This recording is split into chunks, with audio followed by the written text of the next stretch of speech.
अल्हम्दुलिल्लाहिल्लज़ी बिनिअमतिही तत्तिमुस्सालिहात अस्सलातु वस्सलामु अला सय्यिदिल मौजूदात अम्मा बअद अऊज़ु बिल्लाहि मिनश शैतानिर रजीम बिस्मिल्लाहिर रहमानिर रहीम वलाकिन रसूलल्लाहि व खातमन नबिय्यीन।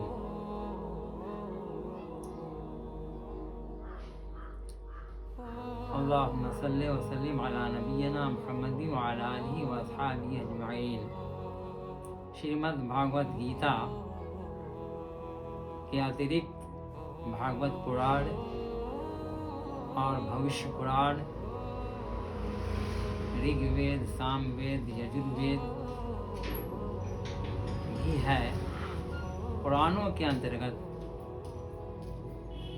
भविष्य पुराण और भागवत पुराण का महत्व बहुत बढ़ा हुआ है। भविष्य पुराण और भागवत पुराण के उच्चारण में सुवक्ताओं से भी भूल चूक होती है और ऐसा भी होता है कि भागवत की जगह भविष्य लोग पढ़ देते हैं। पढ़ क्या देते हैं कि ये भूल कली के प्रभाव से होता है। इसलिए मान मोहम्मद सल्लल्लाहु अलैहि वसल्लम ने फरमाया है कि जब अल्लाह को याद करो, विशेषतः जब कुरान शरीफ पढ़ो, तो अऊज़ु बिल्लाहि मिनश शैतानिर रजीम से शुरू करो। शैतान को संस्कृत में कली कहते हैं। अल्लाह के नबी मोहम्मद सल्लल्लाहु अलैहि वसल्लम सुबह की नमाज में सूरह नज्म पढ़ रहे थे कि इसी पीरियड में अर्थात नमाज की अवधि में कुरान करीम की आयत का जब आप उच्चारण कर रहे थे आप सल्लल्लाहु अलैहि वसल्लम, तो उसमें कली ने भी मिलावट कर दी थी। इसलिए आम तौर से सुवक्ताओं से भी भूल चूक होगी और कली की ओर से होगी।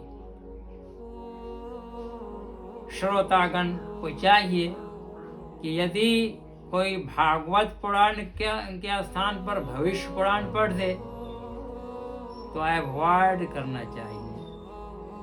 बहरहाल भागवत पुराण के 12 स्कंध के द्वितीय अध्याय के श्लोक 20 के अंतर्गत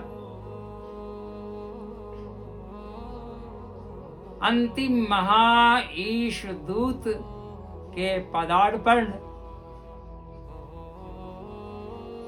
की भविष्यवाणी उनकी सुंदरता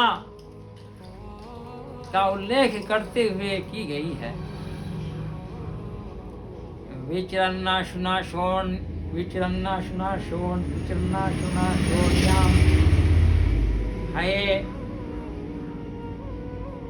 है ना प्रतिमदुत्ति खंड है उस श्लोक का। अर्थात अंतिम और आखिरी ऋषि के शरीर से अतुलनीय तेज की किरणें छिटक रही होंगी। वह इतना सुंदर होगा कि उनकी सुंदरता का कोई उपमा पेश नहीं कर सकता। उसकी सुंदरता की उपमा कोई प्रस्तुत नहीं कर सकता। उपमा का व्यवहार कुछ लोगों ने स्त्रीलिंग में और कुछ लोगों ने पुल्लिंग में किया है, लेकिन मेरे नजदीक उपमा स्त्रीलिंग है। तो मान मोहम्मद सल्लल्लाहु अलैहि वसल्लम के कर्म में ही कहा गया है कि उनकी सुंदरता की कोई उपमा पेश नहीं कर सकता। हुस्न यूसुफ दमे ईसा यदे बैजादारी आंच खोबा हमा दारंद तू तन्हा दारी। मोहम्मद सल्लल्लाहु अलैहि वसल्लम के कर्म में हज़रत आयशा सिद्दीक़ा रज़ी अल्लाह ताला अन्हा फरमाती हैं कि ज़ुलेखा की सहेलियों ने जब हज़रत यूसुफ अलैहिस्सलाम को फल तराशते हुए के करम में देखा तो अपनी अपनी उंगलियों को उन लोगों ने काट डाली। लेकिन अगर वो मेरे पति मोहम्मद सल्लल्लाहु अलैहि वसल्लम को देख लेते तो उनके जिगर कटकर टुकड़े टुकड़े हो जाते। एक दफा की बात है कि उम्मुल मोमिनीन हजरत आयशा सिद्दीक़ा रज़ी अल्लाह ताला अन्हा रसूलुल्लाह सल्लल्लाहु अलैहि वसल्लम को बहुत देख रही थी। आप सल्लल्लाहु अलैहि वसल्लम ने फरमाया, क्या कर रही हो? आपने फरमाया, क्या कर रही हो? तो हज़रत आयशा सिद्दीक़ा रज़ी अल्लाह ताला अन्हा ने फरमाया, जिसको किसी शायर ने अपने अंदाज में इस तरह तर्जमानी की है, नजर वो है जो कौनो मकां को पार कर जाए, मगर जब रुख ताबा पर पड़े बेकार हो जाए। अल्लाहु अकबर। एक और शायर है कि मोहम्मद सल्लल्लाहु अलैहि वसल्लम की खूबसूरती पर फिदा होकर फरमाया था, दैरो हरम में रोशनी शम्सो कमर से हो तो क्या, मुझको तो तुम पसंद हो, अपनी नजर को क्या करूं। अल्लाहु अकबर। जमात अंबिया में मोहम्मद सल्लल्लाहु अलैहि वसल्लम की खूबसूरती और आपकी सुंदरता एक दाए रोजगार थी।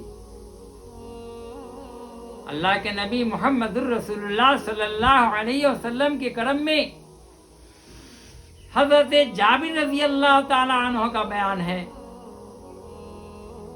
कि एक मर्तबा मोहम्मद रसूलुल्लाह सल्लल्लाहु अलैहि वसल्लम को मैंने रात्रि अवधि में गौर से देखा।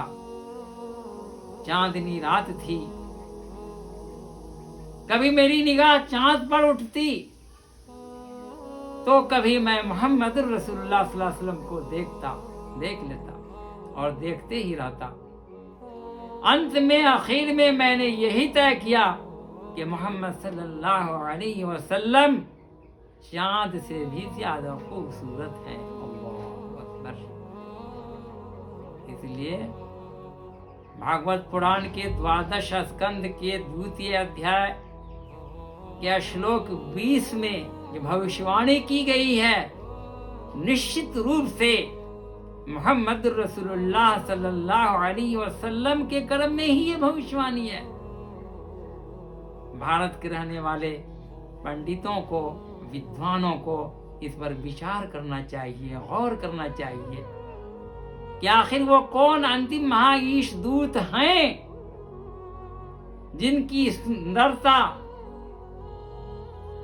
अतुलनीय होगी, जिनकी सुंदरता की उपमा नहीं दी जा सकती और जिनकी खूबसूरती एक दाए रोजगार होगी, जिनकी खूबसूरती अद्वितीय होगी। मोहम्मद रसूलुल्लाह सल्लल्लाहु अलैहि वसल्लम आखिरी अज़ीम शान पैगंबर हैं। और श्रीमद् भागवत गीता के अंतर्गत जहाँ कृष्ण जी की सुंदरता का वर्णन है, उस सुंदरता को भी देख लीजिए। लेकिन कृष्ण जी के कर्म में ये कि वो सुंदर भी होंगे और उनके अंग अंग से खुशबू भी आएगी, नहीं कहा जा सकता। कृष्ण जी थे। कृष्ण जी की एक लंबी चौड़ी कहानी है, श्रीमद् भागवत गीता के अंतर्गत है। लेकिन भागवत पुराण के अंतर्गत जो पेशनगोई की गई है वह उस नबी की जिनकी सुंदरता के साथ साथ जिनके जिस्म से खुशबू निकलने की भी बात आई है। इसलिए निश्चित रूप से अंतिम ऋषि मोहम्मद रसूलुल्लाह सल्लल्लाहु अलैहि वसल्लम ही हैं, जिनके कर्म में भविष्यवाणी भागवत पुराण के 2 अध्याय या श्लोक 20 के अंतर्गत भी की गई है। इष्ट प्रभु से हम प्रार्थना करते हैं कि इष्ट प्रभु परमात्मा अल्लाह हमें मोहम्मद रसूलुल्लाह सल्लल्लाहु अलैहि वसल्लम को पहचानने की तौफीक दे और हमें और दुनिया के लोगों को समझने की तौफीक दे। हमारे हिंदू भाई बड़ी ही बेचैनी से और सीरियसली ढूंढ रहे हैं कि वो ऋषि जो अंतिम होंगे बहुत सुंदर होंगे, उनके जिस्म से खुशबू निकलेगी, निश्चय ही वह ज़ात मोहम्मद रसूलुल्लाह सल्लल्लाहु अलैहि वसल्लम की ही ज़ात है। अल्लाहुम्मा सल्लि व सल्लिम अला नबिय्यिना मुहम्मद व अला आलिहि व अस्हाबिहि अजमईन। सुब्हान रब्बिका रब्बिल इज्जति अम्मा यसिफून व सलामुन